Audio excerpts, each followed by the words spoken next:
Hi everyone, welcome back to the Football Tribe UG channel. 𝐕𝐈𝐃𝐄𝐒 is your usual suspect once again. Now, the season may have just lost its virginity, but it already feels like the 7th year of marriage for Manchester United because results are not going their way. It's only the season start, and yet things are looking nearly as identical as they were at the start of last season. United have only managed 3 wins so far this season, 2 of them coming in the Premier League, one of course in the EFL Cup, that's the Carabao Cup, while they are still searching for their first win on the continent. Now, all this is under a manager who narrowly missed the sacking and only had the club exercise its right to extend his contract by a further year so that it does expire by 2026. And by the time the club exercised that right, they had already spoken to at least 6 managers, some of whom who included ex-Bayern Munich manager in Thomas Tuchel, Mauricio Pochettino, Thomas Frank of Brentford, Ian McKenna of Ipswich Town, Roberto Di Zerbi, just to mention but a few. So clearly, there had been doubts over his abilities. And yet, when Ineos made their conclusion, they looked at his triumph over Manchester City in the FA Cup last season to say he deserved another chance. Of course, there was a whole lot of things that did happen last season, including a whole host of injuries to majority of his players, and then you had the takeover battle or Sir Jim Ratcliffe trying to buy his shares in Manchester United, for which he eventually bought a 25% controlling stake in the club. You had the situation with Jadon Sancho and eventually having him pushed out on loan to Borussia Dortmund.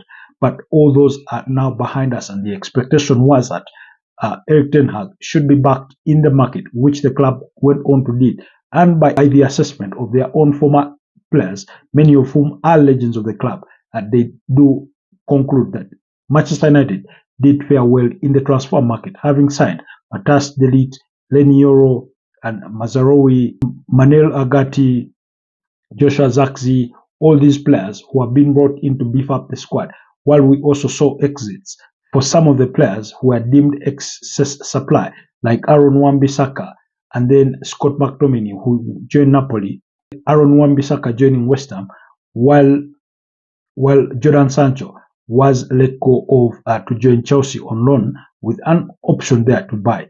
So, anyways, all that meant that manager Erik ten Hag has been equipped with the tools that he does desire to succeed at Manchester United in his 3rd year. The expectation is that by the end of your 2nd season, at least things should have started to click for you in place. And yet we are into the start of the 3rd season, and that doesn't look to be the case.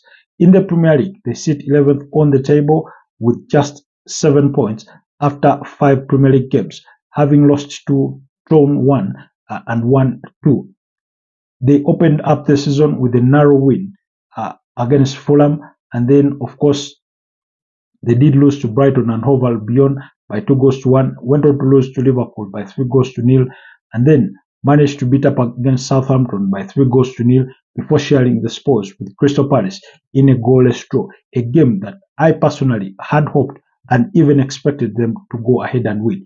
Yes, there seems to be a bit of rivalry between United and Crystal Palace, and last season Crystal Palace managed to beat Manchester United home and away, 1-0 at Old Trafford and by 4-0 at Selhurst Park, whereas this season's result is an improvement on the backdrop of what transpired last season. It's still not up for debate that United are the bigger boys in this case. They have the better team and yet could not beat up against Oliver Glasner's side. Yes, we understand the bit of rivalry that does emanate from the 1995 FA Cup of therein and things of that nature.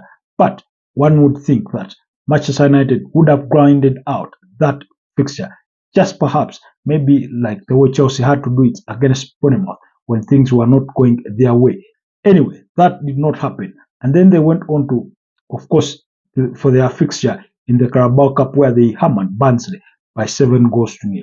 Now, one would have hoped that that was going to inspire them going into the Crystal Palace fixture to grind out the result, but that did not happen. And then they did come up against FC20, a team that has not been on the European scene for the last 11 years and forced them into a 1-1 draw at Old Trafford. Christian Eriksen scoring for the Red Devils. And yet FC20 on the other side managed to find an equalizer. Before even Manchester United scored, FC20 could have easily been ahead in that particular game. Of course, they had a few missed chances, but then again, you couldn't help but notice that there is still a lack of creativity overall in this team. They did defend poorly, especially in that build-up leading to that equalizer. Now, again, this all falls back to manager Erik ten Hag. Then there's been concerns about him dropping Marcus Rashford. I, for one, had hoped that he would drop Marcus Rashford at the start of the season. Well, he decided to stick with him, and then Rashford had started to pay off that trust with at least 3 goals in 2 games when he scored against Southampton and then scored a brace against Barnsley, but then was dropped for the Crystal Palace game, which raised concerns among a certain section of the fans and pundits. Now, there was speculation that it could have been a result of Marcus Rashford's behavior, that something could have happened in the course of the week that forced Erik ten Hag to drop him to the bench. Well, according to manager Erik ten Hag, his relationship with Rashford is still intact and there's nothing to worry about. But then again, you can never run away from speculation, especially when results are not going your way. You're looking at a team that has not been in Europe for the last 11 years in FC20. And then they're just failing. Manchester United are just failing to come out results on the European scene. Now, yesterday's result in itself meant that Manchester United still only have 1 victory in their last 9 appearances on continental football or on the European scene. And that win came up against Copenhagen last season in a 1-0 victory for the Red Devils. They've managed, I think, about 3 draws there in and 5 defeats to this Manchester United side. So definitely Erik ten Hag's records are not looking pretty on the European scene. And yet, it doesn't look like their situation is going to get any easier. When you look outside on paper, their next fixture is up against Tottenham. Now, Tottenham are not performing well themselves so far this season, but they are capable of beating up against Manchester United's side. And for the longer it takes for Manchester United to gain momentum in terms of having a run of at least 7 consecutive victories, 10 games unbeaten, majority of those being wins, it does pile more pressure on manager Erik ten Hag, and then it sort of starts to make the next fixture a must win for the team. And this fixture up against Tottenham is more or less looking like it is in that shape. For those of you that do follow this channel ardently, you remember when I took you through the 7 fixtures that I thought could decide Erik ten Hag's fate prior to the international break. Well, he has played at least 4 of those fixtures and has managed 2 victories, that's against Southampton and Barnsley, and managed 2 draws, that's against FC20 and Crystal Palace. The other 3 fixtures do start this weekend when they face off with Tottenham Hotspurs before playing FC Porto, that is away in the Europa League, and then they will conclude those 7 fixtures with a game against Aston Villa before the next international break. Now, those set of 3 fixtures could be, again, very pivotal in Erik ten Hag's future, because it will start to feel that he will be hanging by a thread should he fail to gain at least some points out of those fixtures.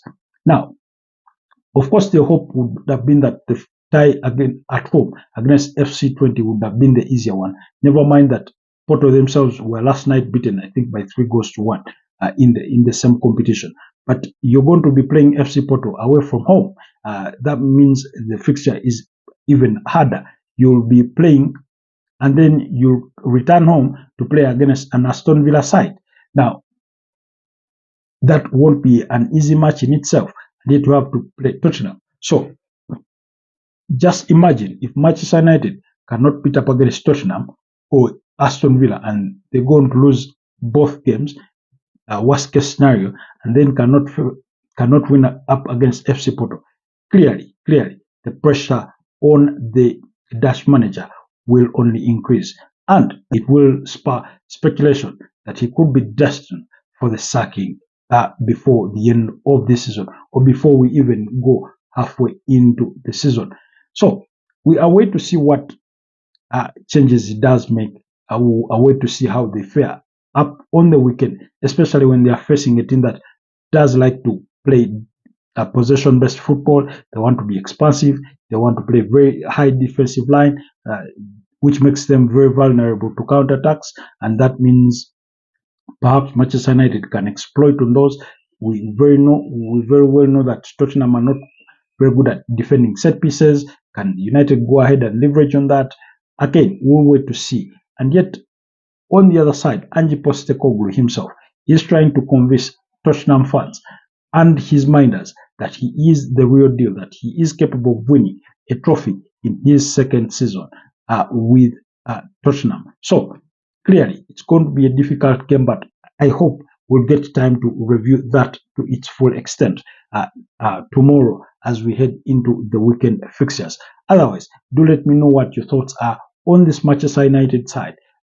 Manager Erik ten Hag sticking to Christian Eriksen, starting in that midfield alongside Manuel Ugarte. And then, of course, you had the defense of Lisandro Martinez and Harry Maguire, Diego Dalot and Mazraoui. Of course, you have your Andre Onana, but things are not clicking.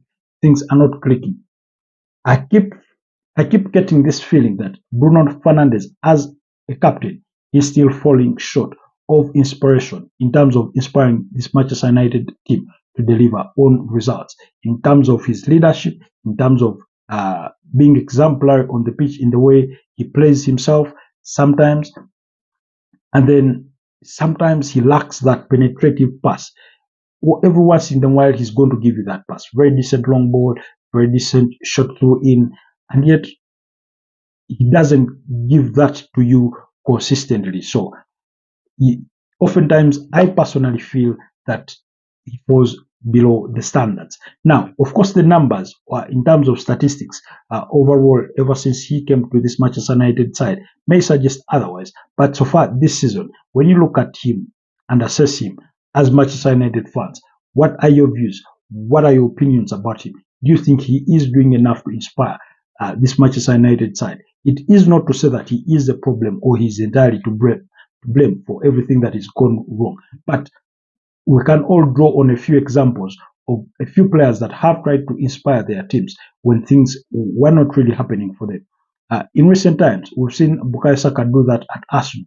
When you go down to Aston Villa, I mean, Ollie Watkins has been that kind of player that tends to inspire Aston Villa to a result, even when they're having a bad day.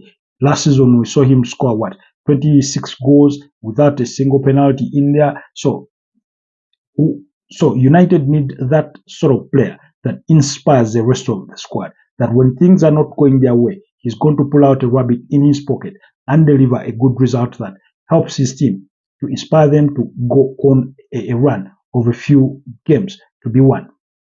When Chelsea were stumbling under the charges of Frank Lampard, he looked to Mason Mount to deliver something. Now, Manchester United in themselves have since signed Mason Mount, but last season he was almost out literally the entire season, managed only just a single goal throughout the entire campaign, and this season he's been in and out of the team. He's yet to deliver on the promise upon which he was brought on to help revamp that attacking midfield with an addition of goals, with an addition of strength and pace, with an addition of assists in terms of helping Bruno Fernandes. But he is yet to deliver on that. Of course, Joshua Zirkzee is just new.